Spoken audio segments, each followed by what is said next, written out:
Hello friends, welcome to Soumi's world. இன்னைக்கு நம்ம திருவள்ளூர்ல இருக்க ஜலநாராயண பெருமாள் தான் பார்க்க போறோம். வாங்க போய் பார்க்கலாம். இங்க இருக்க பெருமாள் நேபாள் காட்மண்டுல இருக்க பல 100 வருடங்கள் பழமையான ஜலநாராயண பெருமாளை இன்ஸ்பயர் பண்ணி பிரதிஷ்டை பண்ணியிருக்காங்க. திருவள்ளூர் ரயில்வே ஸ்டேஷன்ல இருந்து 2 கிலோமீட்டர்ஸ்ல தான் இந்த கோயில் இருக்கு. நீங்க ஆட்டோலயே வந்துடலாம்.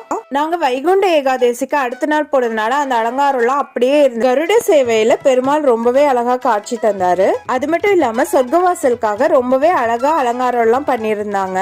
இது எல்லாமே ரியல் ஃபிளவர்ஸ் தான். ரியல் ஃபிளவர்ஸ் வச்சு அழகா அலங்காரம் பண்ணியிருந்தாங்க. பெருமாள் 7 தலை கொண்ட ஆதிசேஷர் படுக்கையில சயன கோலத்துல காட்சி தராரு. வானத்தை பார்த்தபடி படுத்திருக்கும் இந்த பெருமாளோட மேல் கைகள்ல சக்கராயுதமும் கடாயுதமும், கீழ் கைகள்ல அக்ஷய பாத்திரமும் சங்கும் இருக்கு. இந்த பெருமாளோட ஃபேஸ்ல அவரோட புன்சிரிப்பு ரொம்பவே அழகா இருக்கும். இந்த கோயிலோட வடகிழக்கு மூலையில இருக்க நாகலிங்க பூ பல வருடங்களா பூக்களையா. ஆனா இந்த